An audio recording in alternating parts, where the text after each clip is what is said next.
आज हम सुनेंगे एक अद्भुत स्कूल की कहानी जहां 13 स्टूडेंट्स को बिना उनकी इजाजत उस स्कूल में लाया गया। ये कोई सामान्य स्कूल नहीं था। यहाँ स्टूडेंट्स को बंदी बनाकर रखा जाता।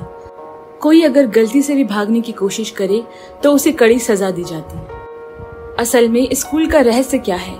क्या वो कभी यहाँ से भाग पाएंगे?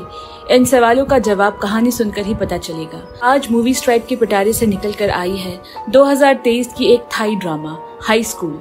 कहानी की शुरुआत में हम रैन नाम के एक लड़के को देखते हैं जो बहुत डरा हुआ था। उसी वक्त वहाँ एक आदमी आया जिसे देख रैन भागने लगा। वो आदमी भी उसके पीछे भागा। कुछ ही देर में उस आदमी ने उसे पकड़ लिया और जबरदस्ती कोई अजीब सी चीज खिलाने लगा जिसे खाकर उसे चक्कर आने लगा। वो बोला, मैं अपने घर जाना चाहता हूँ।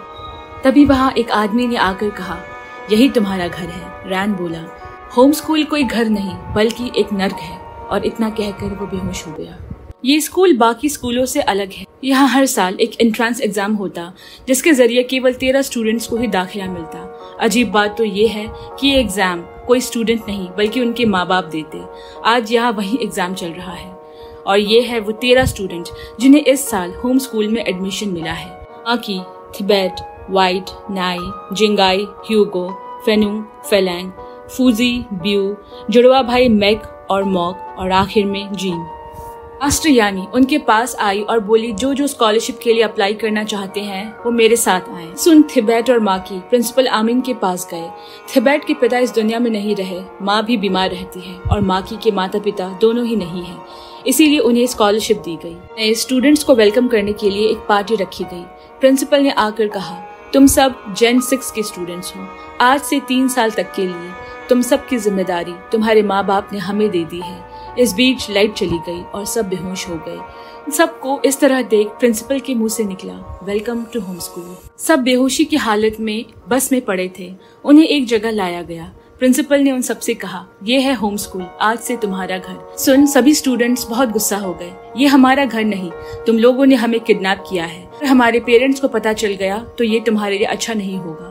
प्रिंसिपल बोले, तुम्हारे पेरेंट्स ने ही तुम्हारी जिम्मेदारी हमें दी है। अब ये बात तुम मानो या ना मानो, उससे कुछ बदलने वाला नहीं। ह्यूगो और जीन वहाँ से जाने लगे। तभी मास्टर फोबन आकर उनका रास्ता रोक लेते हैं। अगर तुम लोगों ने एक भी कदम आगे बढ़ाया तुम्हें इसकी सजा मिलेगी। फिर प्रिंसिपल ने कहा, स्कूल के सभी नियमों का पालन करना होगा, नहीं तो तुम सबको सजा दी जाएगी। रूल नंबर 1, यहाँ कोई फोन इस्तेमाल नहीं कर सकता और सबके फोन ले लिए गए। रूल नंबर 2, सबको एक ही वक्त पर सोना और इस दौरान कोई भी रूम से बाहर नहीं निकल सकता। रूल नंबर 3, सुबह 5:30 बजे सबको नींद से उठा दिया जाएगा। रूल नंबर 4, शनिवार और रविवार के दिन स्टूडेंट्स को खुद ही खाना बनाना होगा और बाकी के दिन होम स्कूल के रसोइया खाना बनाएंगे।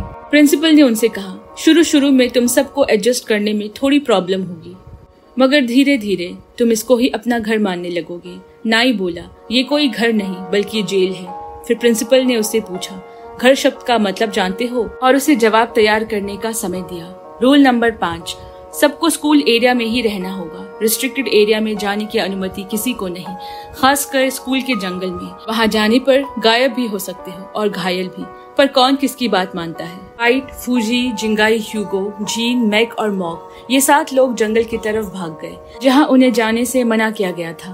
प्रिंसिपल सीसीटीवी से सब कुछ देख पा रहे थे। इसका मतलब स्कूल में हर जगह सीसीटीवी मौजूद है। बचे हुए स्टूडेंट्स को इकट्ठा करके कहा गया, तुम्हारे 7 दोस्त जंगल की ओर भाग गए, उनको वापस लेकर आने की जिम्मेदारी तुम्हारी है।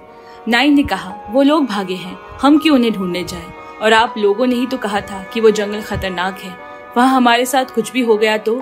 फिर मास्टर ने स्कूल का रूल नंबर 6 बताते हुए कहा, तुम सब एक दूसरे के लिए जिम्मेदार होगे, एक दूसरे का ख्याल भी तुम्हें ही रखना होगा। इसीलिए उन 7 स्टूडेंट्स को वापस लाने की जिम्मेदारी भी तुम्हारी है। मास्टर के कहने पर माकी, थिबेट, नाई, फेनु, ब्यू और फेलैंग जंगल की ओर चले गए और खुद को 2 भागों में बांट लिया ताकि उन स्टूडेंट्स को ढूंढ सके। फेनुंग ने जाते वक्त वहाँ एक निशान लगा दिया ताकि लौटते वक्त वो रास्ता ना भटके। अब भागते हुए उन 7 स्टूडेंट्स के बीच लड़ाई होने लगी। क्योंकि उन्हें रास्ता नहीं मिल रहा था, इसीलिए वाइट, फूजी, मैक और मैको स्कूल की तरफ वापस लौटने लगे। वहीं बाकी 3 स्टूडेंट्स ने भागने के फैसले पर डटे रहे।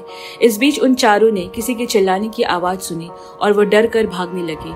रास्ते में उनकी मुलाकात माकी, थिबेट और फेनुंग से हुई। माकी ने उनसे भागने का कारण पूछा। तब वाइट बोली कि हमने किसी के चिल्लाने की आवाज सुनी थी।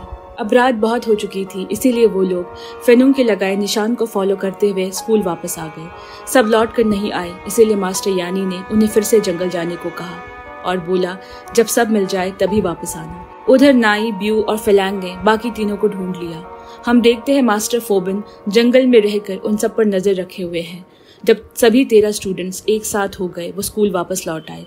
प्रिंसिपल ने कहा अब होम शब्द का मतलब समझ आ गया होगा।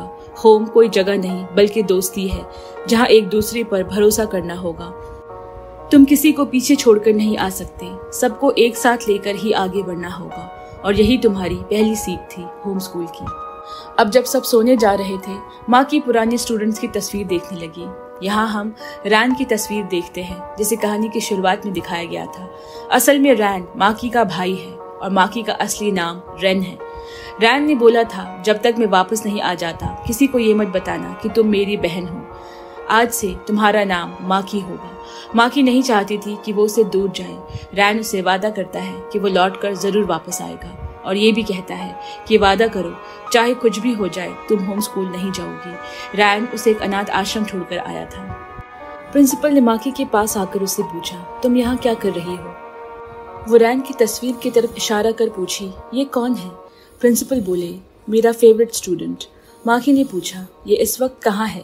प्रिंसिपल बिना कुछ बोले मुस्कुराने लगे। अगले दिन सुबह एक्सरसाइज के बाद सभी डाइनिंग हॉल पहुंचे। प्रिंसिपल वहाँ उन्हें सभी मास्टर से इंट्रोड्यूस कराते हैं।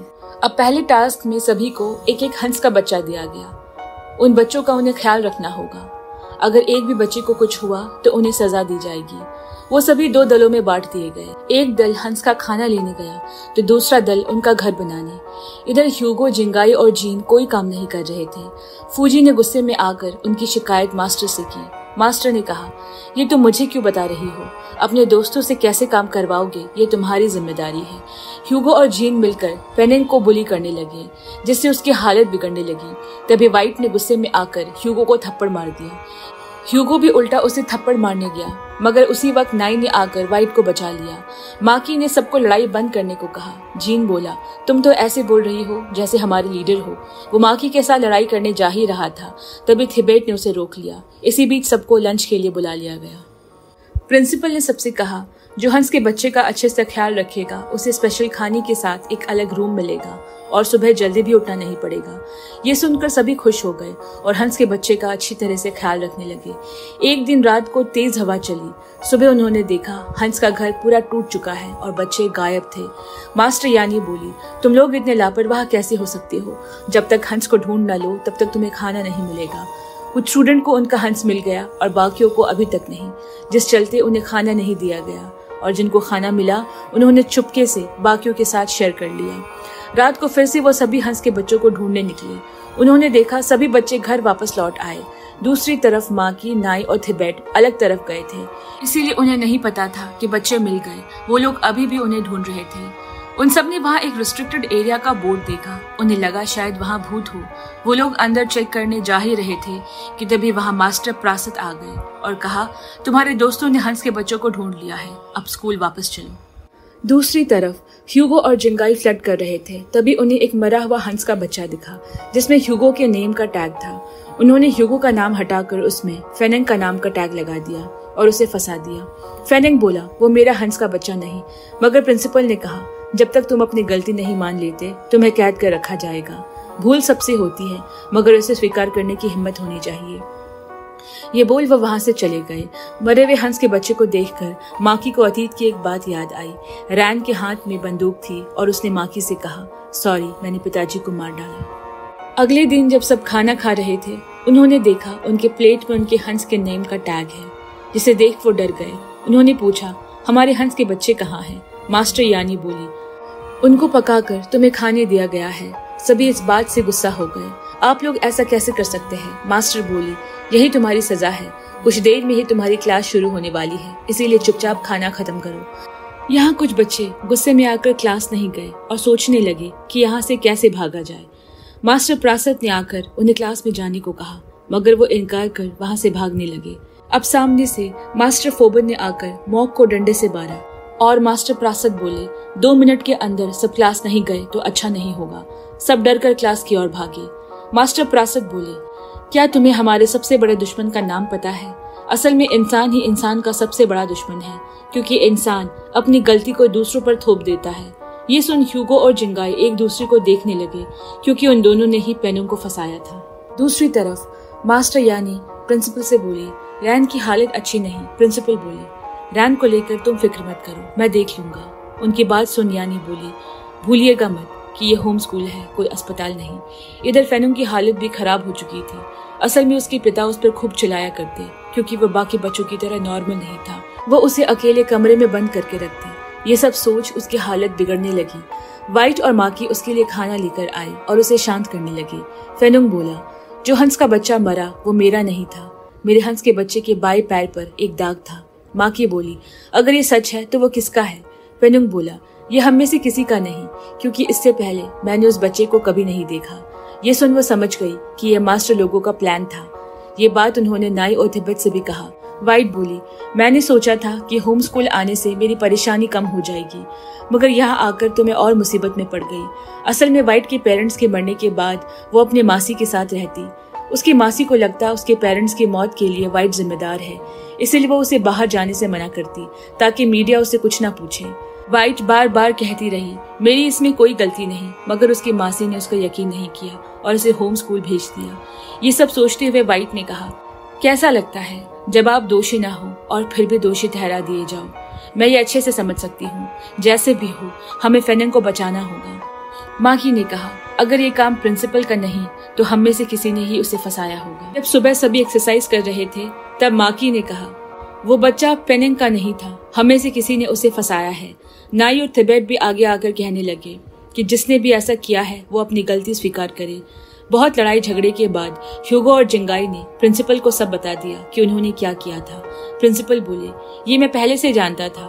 तुम लोगों को सिखाना चाहता था कि कुछ झूठे लोगों की वजह से मासूमों को सजा मिलती है, और हाँ, तुम्हारे हंस के बच्चे बिल्कुल ठीक है। ये सुनकर सब खुश हो गए।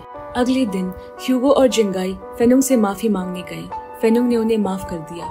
मास्टर ने कहा, कोई अगर माफी मांगे तो उसे माफ कर देना चाहिए, जब तक कि वो दोबारा वही काम ना करे। अगर उसने दोबारा वही किया तो इसका मतलब उसने दिल से माफी नहीं मांगी। उनकी बात सुनकर ह्यूगो और जिंगाई शर्मिंदा हो गए। फ्लैशबैक में दिखाया गया, प्रिंसिपल ने रान को क्लास प्रेसिडेंट बनाया था। रान ने पूछा, आपने मुझे ही क्यों चुना? प्रिंसिपल बोली, मुझे तुमसे बहुत उम्मीदें हैं। तब रान बोला, मैं आपका ऑर्डर नहीं मान सकता, आपने मुझे किसी को मारने के लिए कहा है। प्रिंसिपल बोले, तुम्हें मुझ पर भरोसा करना होगा, ये सब मैं होम स्कूल की भलाई के लिए कर रहा हूँ। वर्तमान में प्रिंसिपल ने माकी को क्लास प्रेसिडेंट बनाया। उसने इस फैसले का कारण पूछा तो प्रिंसिपल ने कहा, तुम मुझे किसी की याद दिलाती हो। माकी ने पूछा, किसकी? प्रिंसिपल बोले, रैन नाम की एक स्टूडेंट की।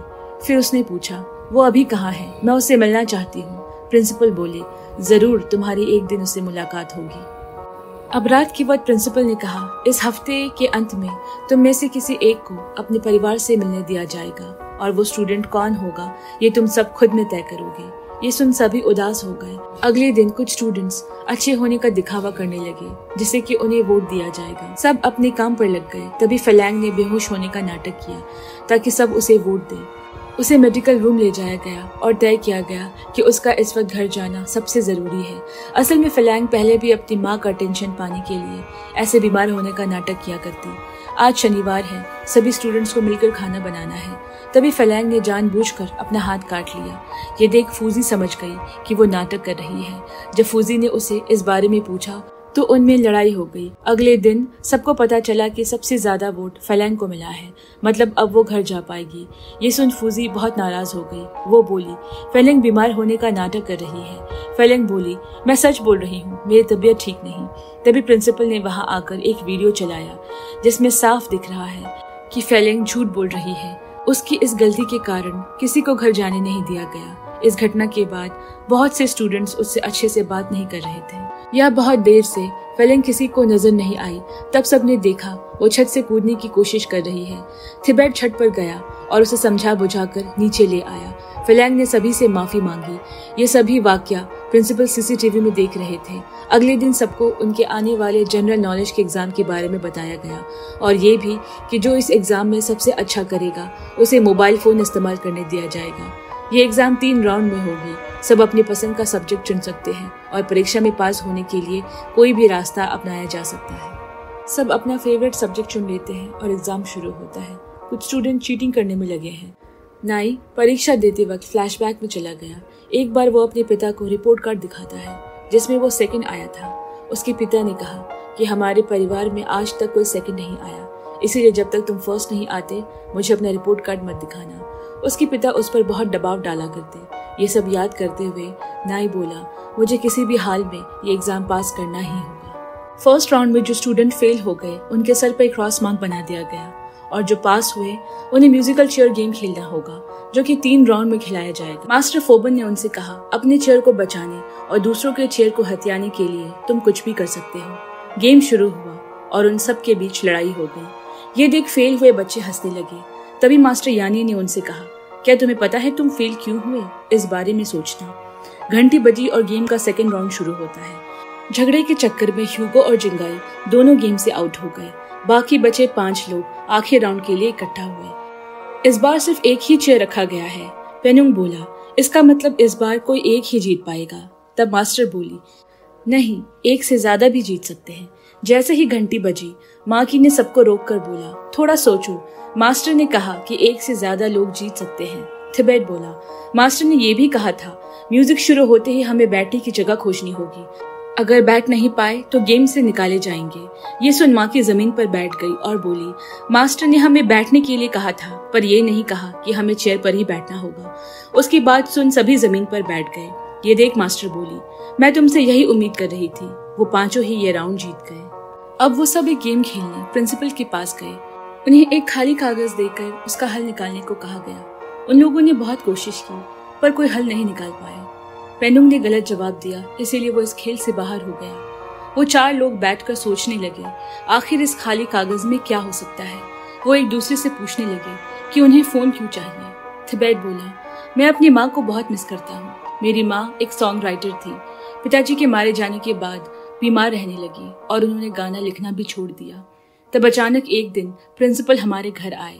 उन्होंने मुझे होम स्कूल भेजने को कहा, इसीलिए आज मैं यहाँ हूँ। फोन के जरिए मैं माँ का हाल जानना चाहता हूँ। अब थिबेट ने माकी से पूछा, उसे फोन क्यों चाहिए? माकी बोली, बस ऐसे ही।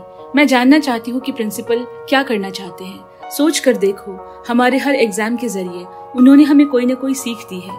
निश्चित ही इससे भी वो हमें कुछ सिखाना चाहते होंगे। वाइट बोली, हम कुछ भी नहीं जानते, ठीक इस खाली कागज की तरह। ये सुन थिबेट बोला, इसका मतलब प्रिंसिपल हमें जो सिखाना चाहते हैं वही इस खाली कागज का उत्तर है। प्रिंसिपल उनका जवाब सुन बहुत खुश हो गए और बोले, ये पहला ऐसा एग्जाम है जिसमें सभी पास हुए, मगर फोन तो बस किसी एक को ही मिलेगा। उन सब ने थिबेट को वोट दिया ताकि वो अपनी माँ से बात कर पाए, मगर थिबेट ने मना करते हुए कहा, हम चारों ही इस जीत के हकदार हैं, तो मैं अकेला कैसे बात कर सकता हूँ। उसकी बात से प्रिंसिपल बहुत खुश हुए और बोले, यही तुम चारों की असली जीत है, क्योंकि तुम स्वार्थी न बनकर एक दूसरे के बारे में सोच रहे हो। मास्टर यानी फेल हुए स्टूडेंट से कहती है, तुम सभी इसलिए फेल हुए क्योंकि तुमने सिर्फ अपने बारे में सोचा। हम तुम्हें एक दूसरे के साथ चलना सिखाते हैं। अब यहाँ सभी बातें कर रहे थे कि तभी माकी ने मास्टर प्रासद और मास्टर फ्रेफॉन को जंगल की ओर जाते देखा। वो उनका पीछा करने लगी। पीछे से थिबेट ने आकर उसे रोका और पूछा, कहाँ जा रही हो? वो बोली, मैं अपने भाई को ढूंढने जा रही हूँ। मैं इस स्कूल में सिर्फ अपने भाई रान का पता लगाने आई हूँ। थिबेट बोला, क्या ये वही रान है जिसका जिक्र प्रिंसिपल ने किया था? माकी ने हाँ में सिर हिलाया। इधर प्रिंसिपल एक बंकर रूम में आए जहाँ रान को बंद करके रखा गया है। उसकी हालत बहुत खराब है। प्रिंसिपल बोले, माकी नाम की एक लड़की मुझे तुम्हारी याद दिलाती है। माकी का नाम सुनते ही वो घबरा गया। अचानक प्रिंसिपल ने उसके चेहरे कवर करके ट्रीटमेंट रूम ले गए। रान बोला, मैं कोई मरीज नहीं हूँ, मैं बिल्कुल ठीक हूँ। प्रिंसिपल ने उससे चुप रहने को कहा। तुम्हारा इलाज कर तुम्हें छोड़ दिया जाएगा। इधर माकी बोली, मेरा भाई इसी स्कूल में है। थिबेट बोला, तुम इतनी श्योर कैसे हो?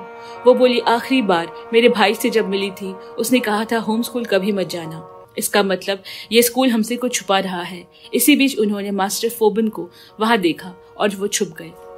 थिबेट बोला, अभी यहाँ जाना सही नहीं होगा। मैं तुमसे प्रॉमिस करता हूँ तुम्हारे भाई को ढूंढने में मैं तुम्हारी मदद करूंगा, पर अभी तुम वापस चलो। माकी उसकी बात मानकर लौट आए। अगले दिन एक असाइनमेंट दिया गया। लाइब्रेरी में जब ये 4 स्टूडेंट्स उस पर काम कर रहे थे, थिबेट और माकी रान को ढूंढने की बातें कर रहे थे। उन दोनों को इतना करीब देख वाइट ने नाई से पूछा, इनके बीच कुछ चल रहा है क्या? तभी नाई बोला, मुझे नहीं पता, मैं दूसरों की लाइफ में नहीं घुसता। दोनों हंसकर एक दूसरे से लड़ने लगे। वहीं ह्यूगो और जिंगाई को फ्लर्ट करता देख मास्टर यानी ने कहा, यहाँ ये सब करने की इजाजत नहीं। अब सबको बुलाकर स्कूल का नया रूल बताया गया, जिसके मुताबिक यहाँ कोई भी रोमांटिक रिलेशनशिप नहीं रख सकता। ये सुन बहुत से स्टूडेंट्स गुस्सा हो गए। अगले दिन बियो, वाइट और नाई लाइब्रेरी में एक साथ पढ़ रहे थे। बियो नाई को पसंद करती है। उसने नाई से पूछा, तुम्हें किस तरह की लड़की पसंद है? वो बोला, वाइट जैसी। तब वाइट बोली, क्या तुम मुझे पसंद करते हो? वो बोला, ऐसी कोई बात नहीं। यह अपने पेरेंट्स के बारे में सोचकर जिंगाई बहुत दुखी है। असल में उसकी माँ का चरित्र खराब था। उसके पिता को छोड़ दूसरों से अफेयर रखती, जिस वजह से जिंगाई अब रिलेशनशिप में भरोसा नहीं करती। उसे दुखी देख ह्यूगो उसे समझाने लगा और दोनों के बीच प्यार भरे पल शुरू हुए। जिंगाई बोली, मेरे पेरेंट्स का डिवोर्स हो चुका है। मेरे पापा मुझे बिल्कुल पसंद नहीं करते, यहाँ तक कि वो मुझ पर हाथ भी उठाते हैं। ह्यूगो बोला, मेरी जिंदगी भी कुछ अच्छी नहीं, मेरे घर वाले मुझे पसंद नहीं करते। इसका मतलब सिर्फ हताश और निराश बच्चे ही होम स्कूल आते हैं। दूसरे मास्टर फोबन ने उन्हें इस हालत में देख लिया। रात को जब सब सो रहे थे, ह्यूगो और जिंगाई को पकड़कर बाहर लाया गया। तुम दोनों ने स्कूल का नियम तोड़ा है, इसकी सजा तुम्हें जरूर मिलेगी। मास्टर फोबन उन्हें एक कमरे में बंद कर देते हैं, मगर वो दोनों मास्टर को मार कर भाग गए। वो लोग भागकर बार बार एक ही जगह पहुंच जाते। रास्ते में पुलिस की गाड़ी देख वो उनसे मदद मांगने लगे, पर ये पुलिस भी होम रूल स्कूल के लोग थे। वो उन्हें पकड़कर वापस स्कूल ले आए। मास्टर फोबन ने उन्हें दोबारा कमरे में बंद कर दिया और ऐसे एक हफ्ता बीत गया। उनकी हालत बिगड़ने लगी। प्रिंसिपल ने सबसे कहा, जब तक ह्यूगो और जिंगाई खुद की गलती नहीं समझ ली, उन्हें ऐसे ही बंदी बनाकर रखा जाएगा। नाई और माकी ने कहा, 1 हफ्ते बीत गए हैं, अब उन्हें रिहा कर देना चाहिए, मगर प्रिंसिपल ने उनकी बात नहीं मानी। सबको एक नया खेल लिजर्ड गेम के लिए बुलाया गया। हर एक को अलग अलग एनिमल्स के नाम दिए जाएंगे। इन्हीं के बीच एक स्टूडेंट को लिजर्ड नाम होगा। वो किसी को नहीं बता सकता कि वो लिजर्ड है। बाकियों को 3 दिन का मौका मिलेगा लिजर्ड का पता लगाने के लिए। अगर कोई नहीं ढूंढ पाया या गलत जवाब दिया तो उसे सजा मिलेगी। और हाँ, लिजर्ड जिसे जो भी आदेश दे वो उसे मानना होगा। फोन के जरिए सभी को उनके नाम बता दिए गए। असाइनमेंट करते वक्त मास्टर प्रासद ने मैक को 2 असाइनमेंट दिए। वो बोला, मैं क्यों 2 असाइनमेंट करूं? मास्टर बोले, यही लिजर्ड का आदेश है। खाना खाते वक्त फूजी को खाना नहीं दिया गया। मास्टर फोबन ने बताया, लिजर्ड ने तुम्हें खाना देने से मना किया है। अब यहाँ 4 स्टूडेंट्स माकी, थिबेट, नाई और वाइट एक दूसरे को अपना नाम बता देते हैं। असल में वो लिजर्ड का पता लगाने की कोशिश कर रहे हैं। ऐसे ही लिजर्ड उन्हें हर दिन आदेश देता रहा। फूजी जीन से बोली, तुम्हें तो इंसानों को मारना पसंद है ना, शायद तुम ही लिजर्ड हो। सब उससे इस बात का मतलब पूछने लगे। वो जीन से बोली, इन्हीं ने अपने पिता की फैक्ट्री में आग लगाई थी ना? जीन बोला, वो एक बिल्कुल अलग कहानी है, तुम उस चीज को लेकर मुझे जज नहीं कर सकती। असल में जीन के पिता अपने कर्मचारियों से बहुत काम करवाते, उन पर अत्याचार करते। जीन ने जाकर अपने पिता से अत्याचार बंद करने को कहा, पर वो नहीं माने। इसीलिए उसने एक दिन अपने पिता की फैक्ट्री में आग लगा दी। मगर फूजी को अब भी उसके बात पर भरोसा नहीं। कुछ स्टूडेंट्स अपना जवाब लेकर प्रिंसिपल के पास गए। उन सभी का जवाब गलत निकला, इसीलिए उन्हें रूम में कैद कर दिया गया। अब उन चारों ने सोचा, हम में से कोई भी लिजर्ड नहीं, असली लिजर्ड मास्टर फ्रिफॉन है, क्योंकि वही लिजर्ड का आदेश सबको बता रहे हैं। अगले दिन बहुत सोच विचार कर उन सब ने मास्टर फ्रिफॉन से कहा, आप ही असली लिजर्ड हैं। उनका जवाब सही था, इसीलिए सबको कैद से रिहा कर दिया गया। ह्यूगो और जिंगाई भी वापस आ गए, मगर वो दोनों अजीब बर्ताव कर रहे हैं। वो किसी भी स्टूडेंट्स के सवाल का जवाब नहीं देते, बस मास्टर के सवाल का जवाब देते, वो भी सर झुकाकर। अगले दिन मैक और मैको दोनों भाइयों के बीच परिवार की बात को लेकर झगड़ा हो गया। नाई और थिबेट उन्हें रोकने की कोशिश करने लगे, पर वो रुके नहीं। मास्टर चैंप ने सभी को एक जगह बुलाया और उन्हें 2 दलों में बांट दिया। मैक और मैको को दल का लीडर बनाया गया और उन्हें एक रस्सी थमाई गई। कहा, तुम दोनों में से जो पहले रस्सी छोड़ देगा वो दल हार जाएगा। हारे हुए दल को आज कोई खाना नहीं मिलेगा। रस्सी छुड़वाने के लिए तुम जो मर्जी कर सकते हो। अब क्या था, मैक और मेको के बीच लड़ाई शुरू हो गई। उनकी हालत खराब होने लगी, मगर दोनों में से किसी ने रस्सी नहीं छोड़ी। माकी ने मास्टर से गेम बंद करने को कहा, मगर वो नहीं माने। जब तक उनमें से कोई एक रस्सी नहीं छोड़ देता, ये गेम खत्म नहीं होगी। जब माइक और वाइट उन्हें रोकने लगे, ये देख मास्टर गुस्सा हो गए। आपा खोकर नाई ने भी गुस्से में आकर मास्टर को एक घूसा जड़ दिया। अब उन चारों को एक रूम में बंद कर दिया गया। जब तक वो अपनी गलती स्वीकार नहीं करते, उन्हें यही बंद रहना होगा। और कहा, तुम लोग ये जल्द समझ जाओगे कि हम ऐसा क्यों कर रहे हैं। मास्टर यानी ने रैन से कहा, तुम अपनी जिद छोड़ दो और होम स्कूल पर दोबारा भरोसा करो। पर वो बोला, मैं अब स्कूल पर कभी भरोसा नहीं कर पाऊंगा। मास्टर ने कहा, अगर तुम जिद नहीं छोड़ोगे तो तुम्हारी बहन मुसीबत में आ सकती है। वो बोला, प्रिंसिपल मेरी बहन को कभी नुकसान नहीं पहुंचा सकते। जिस पे मास्टर ने कहा, वो ऐसा कुछ नहीं करेंगे। इसका मतलब इन सब शैतानियों के पीछे कोई और ही है। अब यहाँ मास्टर चैंप ने फिर से दो दलों के बीच रस्सी वाला गेम शुरू कर दिया। जो जीतेगा उसे खाना मिलेगा। उन लोगों को चिट खिलाया गया और उसमें जिसका नाम आएगा उसी के साथ गेम खेलना होगा। ह्यूगो के चिट में जिंगाई का नाम आया। ह्यूगो ने बिना लड़े ही रस्सी छोड़ दी। इसके बाद बारी आई फूजी और जीन की। फूजी ने 1 लात मारकर जीन को हरा दिया। दोनों टीम के पॉइंट्स अब बराबर हैं। इसके बाद जो भी आए उन्होंने गेम खेला ही नहीं और एक साथ रस्सी छोड़ दी, जिस वजह से मैच ड्रॉ हो गया। इसके बाद मास्टर ने गुस्से में कहा, जो तुमने किया इस वजह से सोमवार तक किसी को खाना नहीं दिया जाएगा। स्टूडेंट्स बोले, बस खाने के लिए हम एक दूसरे को मार नहीं सकते। और मास्टर के जाने के बाद सब ने एक दूसरे को गले लगाया। कुछ दिनों बाद उन चारों को भी छोड़ दिया गया। माइक ने वाइट और नाई से भी कह दिया कि वो होम स्कूल अपने भाई को ढूंढने आई है। वो सभी सहमत है कि होम स्कूल जो हमारे साथ कर रहा है ये बिल्कुल गलत है। सभी ने यहाँ से भागने का प्लान बनाया। इसके लिए उन्हें स्कूल बस की चाबी खोजनी होगी। रात को उन सब ने जानबूझकर किचन में आग लगा दी। जब सभी मास्टर्स का ध्यान उस तरफ चला गया, वो लोग प्रिंसिपल के ऑफिस से चाबी चुरा कर भागे। पर तभी प्रिंसिपल सामने से आए और बोले, तुम लोगों से मुझे यह आशा नहीं थी। उन सब ने कहा, हम अपने परिवार को मिस करते हैं और अपने घर वापस जाना चाहते हैं। प्रिंसिपल बोले, ठीक है, अगर तुम सब जाना चाहते हो तो जाओ। माँ की नहीं गई क्योंकि उसका इस दुनिया में और कोई नहीं। मास्टर फोबन ने जाने से पहले सबको कुकीज खाने के लिए दिया, जिसे खाते ही सब बेहोश हो गए। बस में सो रहे उन सभी को मास्टर ने जगाया। तुम सभी अपने अपने घर जा सकते हो और अगर होम स्कूल वापस जाना चाहो तो यहाँ आ जाना। मैं तुम्हारा यही इंतजार करूंगा। अब सभी एक एक कर अपने घर पहुंचे। वाइट जब अपने घर पहुंची तो उसे पता चला कि उसकी मासी असल में उसकी माँ की सारी संपत्ति पर कब्जा करने के लिए ही उसे होम स्कूल भेजा था। और वाइट गुस्से में घर से निकल गई। अब फेनु अपनी माँ से कहता है, होम स्कूल हमारे साथ बहुत बुरा कर रहा है। माँ बोली, तुम्हारे पिता से बुरा तो नहीं ना, इसीलिए अच्छा होगा तुम वहीं रहो। उधर बाकी स्टूडेंट्स की हालत भी खराब थी। किसी के माँ बाप उन्हें देखकर खुश नहीं थे। थिबेट को घर जाकर पता चला कि उसकी माँ मर चुकी है। ये बात उसे किसी ने नहीं बताई थी। वो रोने लगा। तभी प्रिंसिपल वहां आकर उसे संभालते हैं। उसने उनसे पूछा, ये बात मुझसे क्यों छुपाई गई? प्रिंसिपल बोले, तुम्हारी माँ तुम्हें दुखी नहीं देखना चाहती थी, इसलिए उन्होंने बताने से मना किया था। और मैंने उनसे वादा किया है कि हमेशा तुम्हारा ख्याल रखूंगा। तुम्हारे पिता मेरे एक अच्छे दोस्त थे और होम स्कूल के मास्टर भी। ये सुन थिबेट दंग रह गया। दूसरी तरफ मास्टर फ्रफॉन रैन के पास जाकर बोले, स्कूल में थिबेट नाम का एक नया स्टूडेंट आया है और उसके पिता थे मिस्टर फुट। प्रिंसिपल ने डिसाइड किया है कि जिस प्रोजेक्ट को मास्टर फुट पूरा नहीं कर पाए उसे पूरा करेगा उनका बेटा थिबेट। रैन बोला, क्या आप प्रोजेक्ट आर की बात कर रहे हैं? उससे तो थिबेट मुसीबत में आ जाएगा। तब मास्टर ने कहा, क्या तुम्हें प्रोजेक्ट आर पर भरोसा नहीं? रैन बोला, बिल्कुल भी नहीं। इसी प्रोजेक्ट में काम करते हुए मास्टर फुट की जान गई थी। थिबेट बोला, मेरी माँ ने मुझे कभी नहीं बताया कि मेरे पिता होम स्कूल के मास्टर थे। प्रिंसिपल बोले, होम स्कूल का ये नियम है, मास्टर कभी किसी को नहीं बता सकते कि वो कहाँ काम करते हैं। तुम्हारे पिता के मरने के बाद तुम्हारी माँ को उनके होम स्कूल के मास्टर होने का पता चला था। थिबेट ने पूछा, उन्होंने आत्महत्या क्यों की? प्रिंसिपल बोले, वो आत्महत्या नहीं कर सकते क्योंकि वो एक बहुत खास प्रोजेक्ट पर काम कर रहे थे। उसे पूरा किए बिना वो मरने का सोच भी नहीं सकते। थिबेट उस प्रोजेक्ट के बारे में जानना चाहता है। तब प्रिंसिपल बोली, ये जानने के लिए तुम्हें होम स्कूल वापस आना होगा। उधर एक एक कर सब बस के सामने आ गए।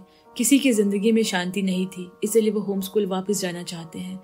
उन्हें फिर से वही कुकीज खिलाई गई जिससे कि वो होम स्कूल जाने का रास्ता ना जान पाए। अब सभी होम स्कूल वापस आ गए। प्रिंसिपल बोले, हम पहले से ही जानते थे तुम्हारे परिवार तुम्हें नहीं अपनाएगा। अब तो समझ गए ना कि होम स्कूल ही तुम्हारा असली घर है और बाहर की दुनिया बहुत ज्यादा खराब। रात के वक्त थिबेट ने उन्हें बता दिया कि उसके पिता यहाँ के मास्टर थे। वो लोग ये सुनकर दंग रह गए। इस स्कूल में और कितने राज दबे पड़े हैं। यहाँ अचानक ह्यूगो और जिंगाई भी अजीब बर्ताव करने लगे हैं। रैन का भी अभी तक कुछ पता नहीं चला और तुम्हारे पिता ने आत्महत्या की या नहीं इसका भी पता लगाना होगा। उनकी ये सभी बातें फेनुंग और फेलांग ने सुन ली। उन्होंने ये प्रॉमिस किया कि वो ये किसी को नहीं बताएंगे। फेनुंग बोला, मैंने लाइब्रेरी में किसी किताब के अंदर एक मेमोरी कार्ड देखा है, शायद वहाँ कुछ मिले। अब उन्होंने लाइब्रेरी जाकर उस बुक से मेमोरी कार्ड निकाला और उसे कंप्यूटर में चलाया, जिसमें रैन और थिबेट के पिता मास्टर फुट बातें कर रहे हैं। वो रैन से बोले, तुम्हारे बुरे सपने को भगाने के लिए तुम्हें इलाज कराना होगा। रैन बोला, मैं कोई बुरा सपना नहीं देख रहा, मुझे बस अपनी बहन की चिंता हो रही है। मेरी बहन के साथ जो कुछ हुआ इसकी वजह से वो बहुत डरी सी रहती है। इसका मतलब माकी के साथ कुछ हुआ था जो उसे अब याद नहीं। रात के वक्त माकी ने सपना देखा कि कोई उसे उसी किताब से मार रहा है, मगर वो उसका चेहरा नहीं देख पाती, जिससे वो बहुत घबरा गई। आज सभी लोग अपने पसंद के मास्टर से अपनी प्रॉब्लम शेयर करेंगे और उसका हल भी पता लगाएंगे। सबने अपने हिसाब से मास्टर चुन लिया और अपनी प्रॉब्लम्स उनके साथ शेयर करने लगे। मास्टर ने भी उन्हें भरोसा दिलाते हुए कहा, हम हर वक्त तुम्हारे पास हैं। माँ की मास्टर फ्रिफॉन से बोली, मैं अपने बुरे सपने के बारे में जानना चाहती हूँ। मास्टर ने उसे अपनी आंखें बंद कर शांत होने को कहा। कुछ वक्त में ही उसे सब याद आने लगा। असल में उसके पिता उसे छोटी से छोटी भूल के लिए भी बहुत मारा करते। रैन जब उन्हें रोकने की कोशिश करता तो वो उसे भी मारते। ये सब याद कर माकी की हालत खराब हो गई, पर थिबेट उसे संभालता रहा। माकी बोली, इतने दिनों से मुझे ये सब इसीलिए याद नहीं था क्योंकि प्रिंसिपल ने मुझे ट्रीटमेंट रूम ले जाकर मेरी उन यादों को मिटा दिया था। अब वो प्रिंसिपल के पास जाकर बोली, आप लोग तो पहले से जानते थे कि मैं रैन की बहन हूँ, तो फिर ये ना जाने का नाटक क्यों किया? प्रिंसिपल बोले, तुम खुद ही अपना परिचय छुपा कर रखना चाहती थी, इसीलिए हमने तुम्हारा साथ दिया। उसने पूछा, मेरे पिता के साथ आपका क्या संबंध है? प्रिंसिपल बोले, वो तुम दोनों के सौतेले पिता थे, और हाँ, रैन ने मुझे कहा था तुम्हारी यादों को हटाने के लिए क्योंकि वो तुम्हें तकलीफ में नहीं देख सकता। उसने पूछा, क्या रैन ने पिताजी को इसीलिए मारा क्योंकि वो मुझे परेशान करते थे? प्रिंसिपल ने इसका कोई जवाब नहीं दिया। माकी को दुखी देख थिबेट उसके पास आया और बोला, हम तुम्हारे भाई को ढूंढ लेंगे और मेरे पिता की मौत का कारण भी। इस बीच दोनों एक दूसरे को प्यार भरी नजरों से देखने लगे। थिबेट उससे प्यार करने लगा है, मगर उसे ये नहीं पता कि माकी भी उसके लिए वैसा ही महसूस करती है या नहीं। अब यहाँ जब मास्टर फोबन रैन को खाना देने गए, रैन एक अजीब सी आवाज निकालकर किसी को भी हिप्नोटाइज कर सकता है। वो मास्टर फोबन को हिप्नोटाइज कर वहां से भागने की कोशिश करने लगा, मगर उसी वक्त प्रिंसिपल वहां आ गए। अगले सीन में 5 स्टूडेंट्स को प्रोजेक्ट आर के लिए चुना जा रहा है। उनकी ट्रीटमेंट शुरू कर दी गई उनके दुख भरे अतीत को मिटाने के लिए। शुरुआत फूजी के इलाज से हुई। वो पूछी, आप मेरे अंदर क्या बदलना चाहते हैं? मास्टर प्रासद बोले, मैं तुम्हारा माइंडसेट ही बदल दूंगा। जैसे ही इलाज शुरू हुआ, फूजी को उसके पिता की बातें याद आने लगी। वो कैसे उस पर अत्याचार किया करते। ये सब याद करते हुए फूजी बोली, मैं खुद को जरूर बदलूंगी और अपना बदला भी लूंगी। इधर मास्टर फ्रिफॉन इन सब चीजों के लिए राजी नहीं थी। उनका मानना था बच्चे अभी पूरी तरह तैयार नहीं हैं, वो लोग ये सब बर्दाश्त नहीं कर पाएंगे। मास्टर यानी बोली, इसके अलावा हमारे पास कोई रास्ता नहीं, हमें प्रिंसिपल पर भरोसा करना होगा। तब मास्टर फ्रिफॉन बोली, मास्टर फुट की मौत के बाद मुझे प्रिंसिपल पर बिल्कुल भरोसा नहीं, इसीलिए वो रैन के पास जाकर पूछती है, क्या तुम प्रिंसिपल को रोक पाओगे? वो बोला, हाँ। मास्टर बोली, ठीक है, तो तुम होम स्कूल से भाग जाओ और अगर कोई मदद चाहिए तो मैं करूंगी। अब 6 साल पहले की कहानी को दिखाया जाता है। रैन प्रिंसिपल का फेवरेट स्टूडेंट था। प्रिंसिपल उससे बोले, सब मास्टर कहते हैं कि तुम और जीरो हमेशा सबसे ज्यादा नंबर लेकर आते हो। तभी वहाँ रैन के पिता बोदिन आ गए। रैन ने उनसे पूछा, आप यहाँ क्या कर रहे हैं? बोदिन बोला, तुम्हारे कहने का मतलब क्या है? मैं ही तो हूँ होम स्कूल का मालिक। तुम्हारा काम है जीरो से दोस्ती बढ़ाना ताकि उसकी माँ इस स्कूल में और ज्यादा पैसे लगाए। रैन बोला, जीरो मुझे बिल्कुल पसंद नहीं करता। तब उसका पिता बोदिन बोले, जैसे भी हो तुम्हें उसे दोस्ती बढ़ानी होगी। अब कहानी प्रेजेंट में आ गई। रैन मास्टर फ्रिफॉन से पूछता है, आप मेरी मदद क्यों करना चाहती है? वो बोली, प्रिंसिपल अब बदल चुके हैं। रैन ने कहा, आप ये अब समझ पाई है? मैं तो तभी समझ गया था जब उन्होंने मेरे पिता को मारने का आदेश दिया। वो बोली, तुम्हारे पिता इसी के हकदार हैं। रैन ने कहा, कोई इंसान कितना भी बुरा क्यों न हो, उसे मार डालना कोई हल नहीं। मास्टर बोली, तुम्हें क्या लगता है प्रिंसिपल क्यों बदल गए? रैन ने कहा, प्रिंसिपल बदला लेना चाहते हैं। उधर सभी स्टूडेंट्स ब्यू, जिंगाई, फूजी, ह्यूगो और जीन को ढूंढ ना पाने की वजह से बहुत परेशान हैं, क्योंकि वो नहीं जानते हैं कि उन पांचों को प्रोजेक्ट आर के लिए ले जाया गया है। रात के वक्त वाइट कहीं जा रही थी। उसे लगा कि कोई उसका पीछा कर रहा है। वो डर गई। बाद में उसने देखा कि वो तो नाई है। उसने उससे पूछा, तुम मेरा पीछा क्यों कर रहे हो? नाई बोला, जिस तरह से यहाँ से लोग गायब हो रहे हैं, मुझे तुम्हारी फिक्र है। यानी अब वो दोनों भी एक दूसरे को पसंद करने लगे हैं। उधर थिबेट और माकी रैन के बारे में पता लगाने लाइब्रेरी गए। उन्हें वह एक सीक्रेट रूम देखा जहां असल में रैन को बंदी बनाकर रखा गया है। इससे पहले कि वो उस रूम में जा पाते, उसके पहले प्रिंसिपल वहां आ गए। तुम लोग यहाँ क्या कर रहे हो? माकी ने उनसे पूछा। इस रूम में क्या है? प्रिंसिपल बोले, वो तुम्हारे पिता का रूम है। वो चौंक कर पूछे, पिता? प्रिंसिपल बोले, हाँ, तुम्हारे पिता ही इस होम स्कूल के मालिक है। उन दोनों को रात में अकेला घूमने के लिए सजा भी दी गई। यहाँ प्रिंसिपल मास्टर फ्रेफोन से बोली, प्रोजेक्ट आर शुरू करो। वो बोली, ये कुछ जल्दी नहीं हो रहा? प्रिंसिपल बोले, तुम्हें जो कहा गया है वो करो। इसके बाद वो रैन के पास गए और पूछा, अच्छा तुम जानना चाहते हो ना कि होम स्कूल मैंने क्यों शुरू किया? रैन बोला, हाँ मैं ये बहुत अच्छी तरह जानता हूँ। आपने मेरे पिता से बदला लेने के लिए इस स्कूल को शुरू किया है। प्रिंसिपल बोले, होम स्कूल बदला लेने के लिए नहीं, प्यार के लिए शुरू किया गया था। इसी के साथ कहानी अब साल 1980 में चली गई। उस समय होम स्कूल एक अनाथ आश्रम था जिसे बोदिन के पिता चलाते और प्रिंसिपल आमिन, बोदिन के दोस्त, साथ ही अनाथ। इसीलिए बोदिन ने उन्हें यहाँ रहने दिया। बोदिन बहुत ही बुरा था। वो अनाथ बच्चों से काम करवाता, उन्हें मारता और तो और आमिन से भी नौकरों जैसा बर्ताव करता। एक दिन आमिन ने वहाँ एक लड़की को देखा। पहली नजर में ही उसे उससे प्यार हो गया। उसे बाद में मालूम हुआ कि असल में वो लड़की बोदिन की मंगेतर फिनाया है। फिनाया बोदिन से शादी नहीं करना चाहती थी, मगर अपने पेरेंट्स के दबाव में उसने हाँ कर दी। कुछ ही दिनों में आमिन और फिनाया के बीच अच्छी दोस्ती हो गई। इसके बाद बोदिन और उसकी शादी भी हो गई। बोदिन के पिता की मौत के बाद यह अनाथ आश्रम अब उसके कब्जे में आ गया। उसकी और फिनाया की वैवाहिक जिंदगी खुशहाल रही थी।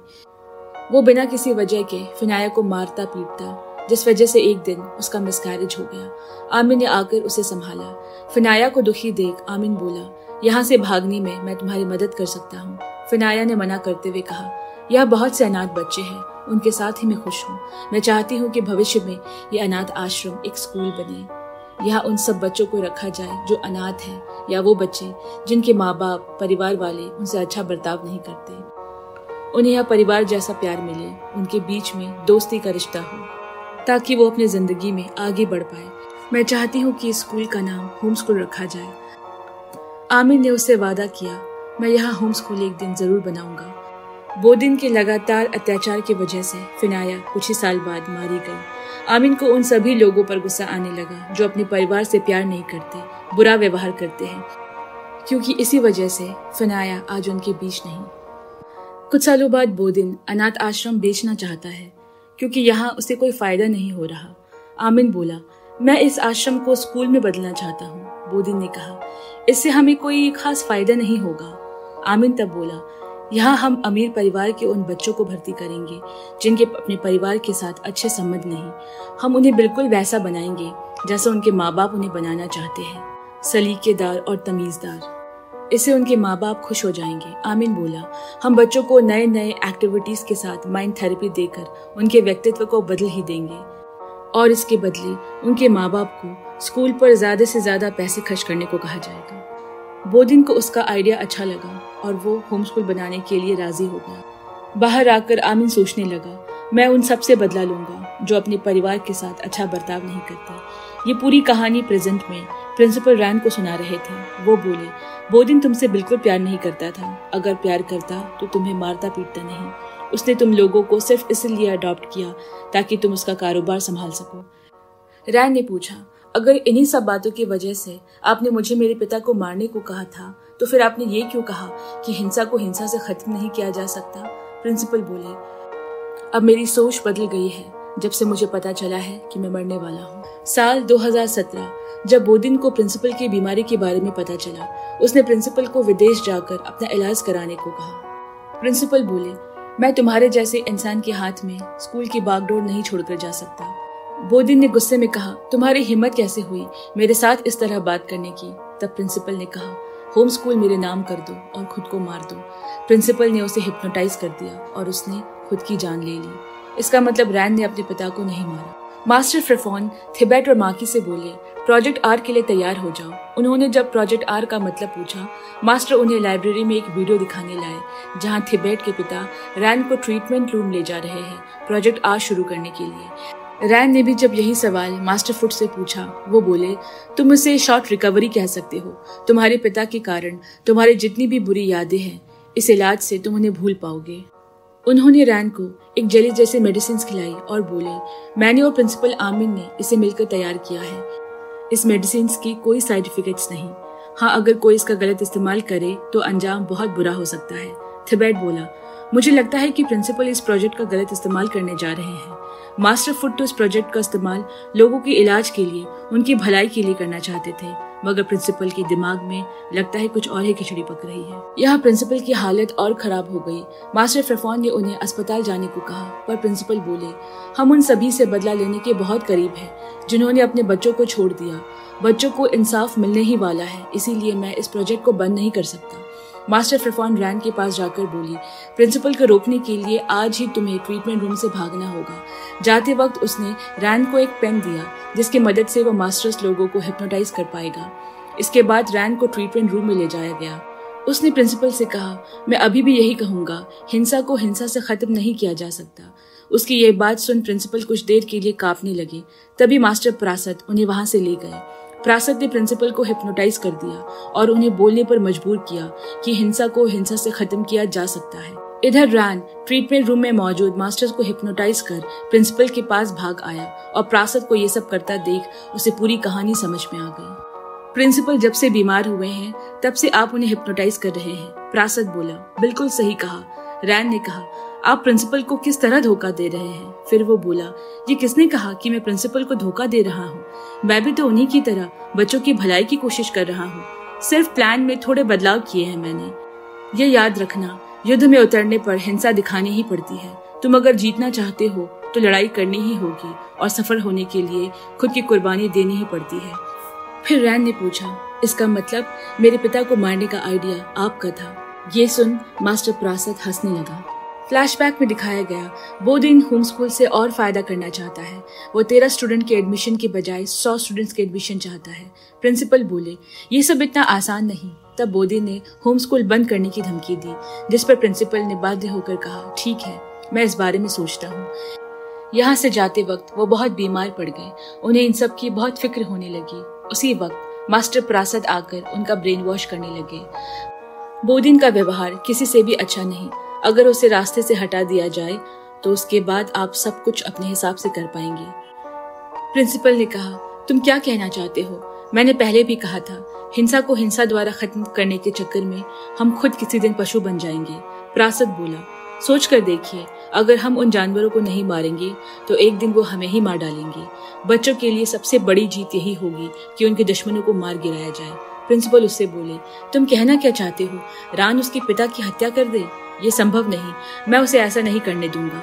मगर तभी प्रासद ने उन्हें हिप्नोटाइज कर दिया और उनके जरिए रान को आदेश दिया अपने पिता को मारने का। रान इस बात के लिए राजी नहीं हुआ।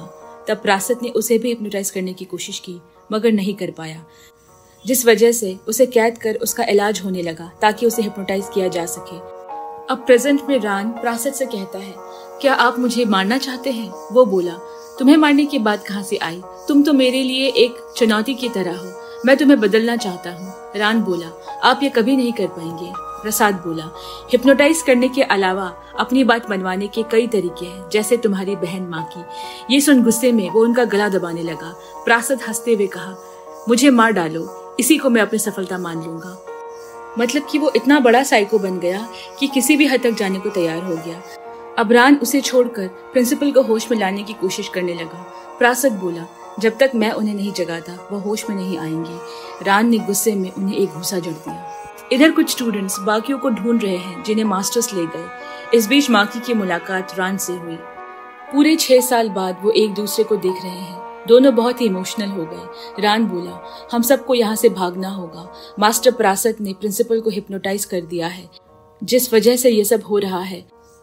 वो लोग भागने ही वाले थे कि तभी मास्टर फोबन, प्रासत और चैंप ने उन्हें रोक लिया। मास्टर प्रासत के पास बंदूक है, उसने उन सब की ओर बंदूक तानी।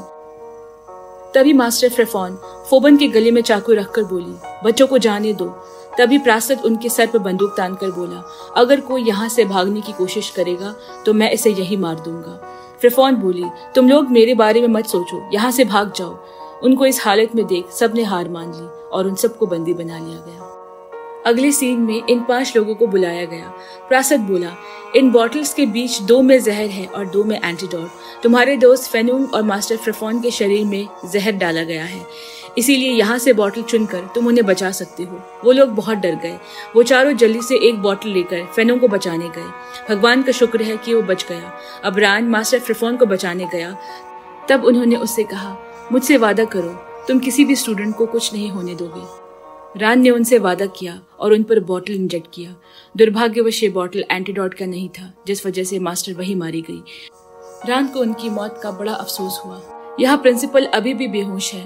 उन्होंने सपने में बूदिन को देखा और होश में आने की कोशिश करने लगे। इधर प्रासत हंसते हुए आया और सबको बताता है कि रान मास्टर फ्रेफॉन को बचा नहीं पाया।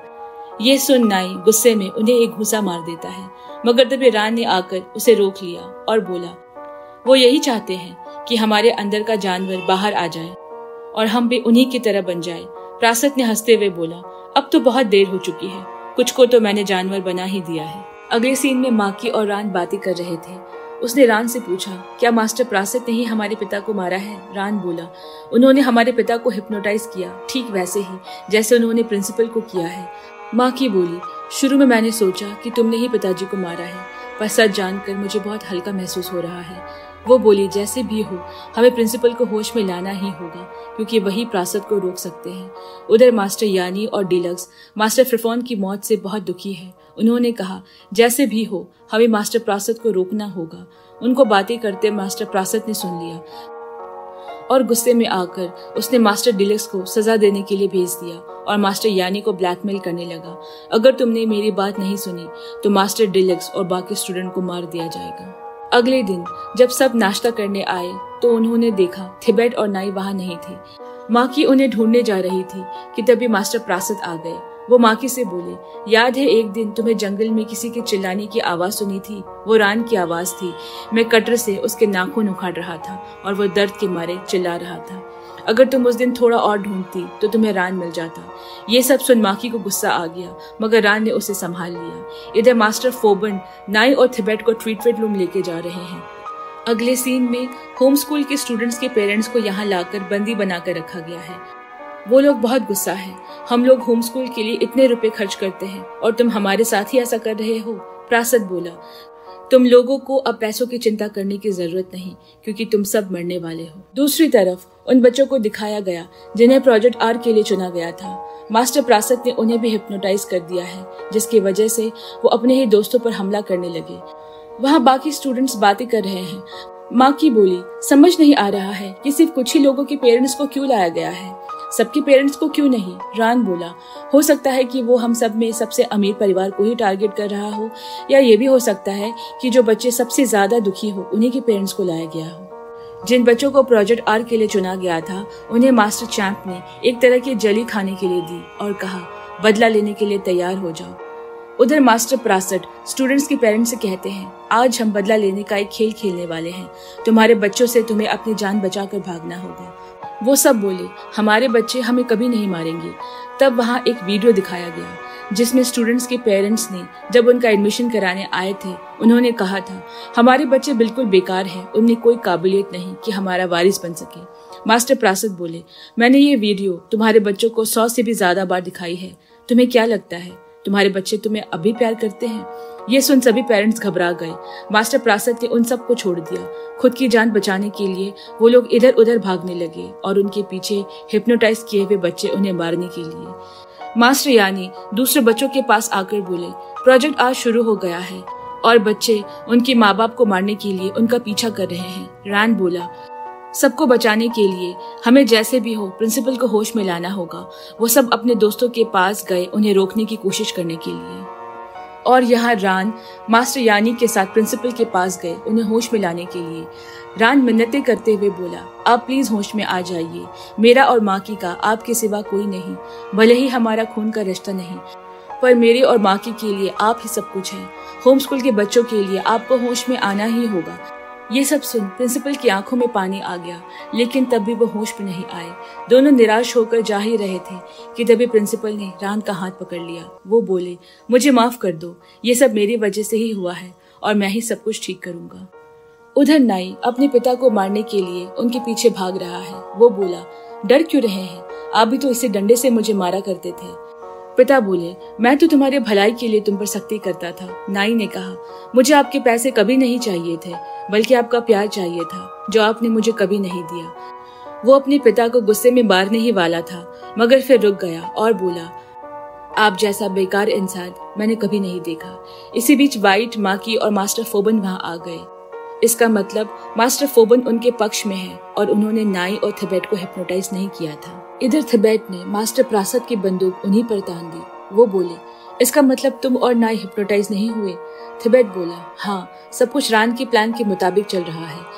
मास्टर प्रासद हंसते हुए बोले, जो भी हो, जब तुम्हें पता चलेगा कि तुम्हारे पिता के साथ क्या हुआ था, तब तुम भी एक जानवर में बदल जाओगे। थिबेट बोला, आपने मेरे पिता के साथ क्या किया? वो बोला, तुम्हारे पिता तुमसे बहुत प्यार करते थे। मुझे लगा कोई पिता अपने बच्चे से इतना कैसे प्यार कर सकता है। इन सब बातों से झुंझलाकर मैंने तुम्हारे पिता को मार दिया। फ्लैशबैक में दिखाया गया, थिबेट के पिता उसके साथ समय बिताने के लिए होम स्कूल को छोड़कर जाने का फैसला करते हैं।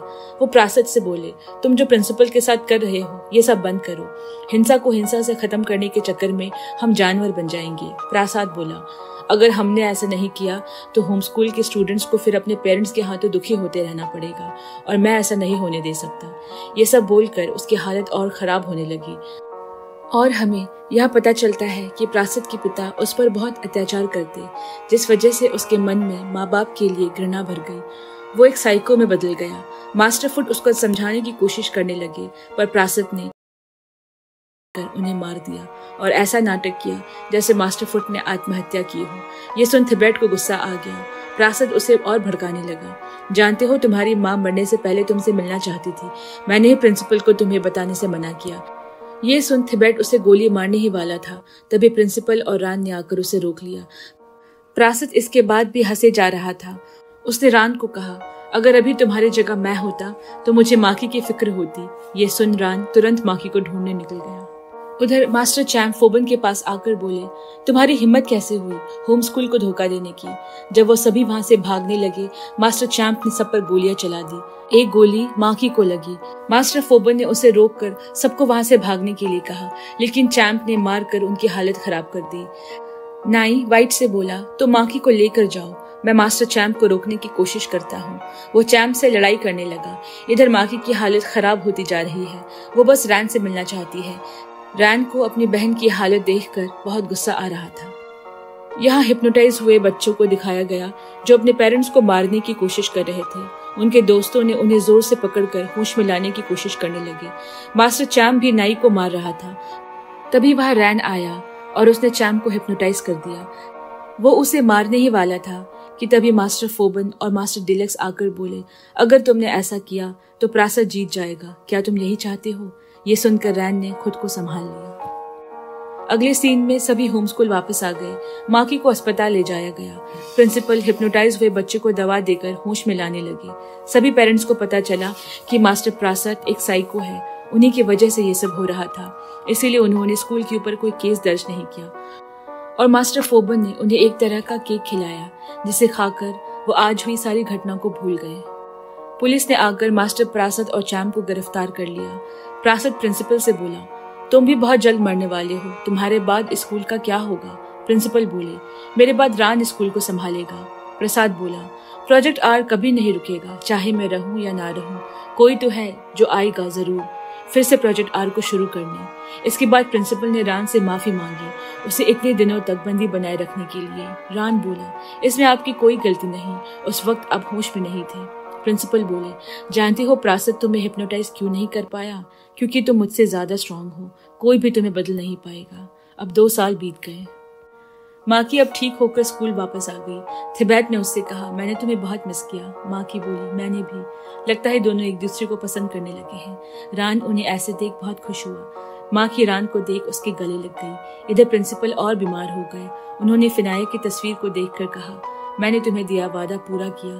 प्रिंसिपल ने रान के लिए एक चिट्ठी लिखी, मेरे जाने के बाद तुम ही स्कूल को संभालना, इसको ऐसा स्कूल बनाना जहाँ सारे बच्चे खुद को सुरक्षित महसूस करें। प्रिंसिपल ने अपनी सारी संपत्ति होम स्कूल और रान के नाम लिख दी और उस चिट्ठी को अपने बगल में रखकर सो गए। अगले दिन जब वो लोग प्रिंसिपल को खाना देने आए, उन्होंने देखा प्रिंसिपल जा चुके हैं। ये देख रान और मास्टर यानी खूब रोए और तब रान को वहाँ प्रिंसिपल की चिट्ठी मिली। अब कहानी 6 महीने आगे बढ़ गई। रान अब इस होम स्कूल का मालिक बन चुका है। उसने स्कूल के बहुत से नियम बदल दिए। अब होम स्कूल एक परिवार बन चुका है, वैसा जैसे फिनाया चाहती थी। यहाँ सब एक दूसरे को बहुत प्यार करते, एक दूसरे का ख्याल रखते। रान प्रिंसिपल की तस्वीर देखकर बोला, सबको इतना खुश देखकर शायद आप भी बहुत खुश होंगे। तभी मास्टर यानी परेशान होते हुए आई और बोली, स्कूल में 0 आया है। रान 0 को वहां देखकर चौंक गया। ये वही 0 है जिसके बारे में हमने पहले भी जाना था। वो रान को देखकर एक साइको की तरह हंसने लगा, बिल्कुल मास्टर प्रासद जैसे। क्या 0 यहाँ प्रोजेक्ट आज शुरू करने आया है? रान सोच में पड़ गया और इसके साथ ये कहानी यहीं खत्म हुई। तो दोस्तों, आज के लिए बस इतना ही। अगर आपको ये ड्रामा पसंद आए तो वीडियो को लाइक कर ज्यादा से ज्यादा शेयर करना बिल्कुल न भूलें। तब तक के लिए बाय बाय फ्रेंड्स।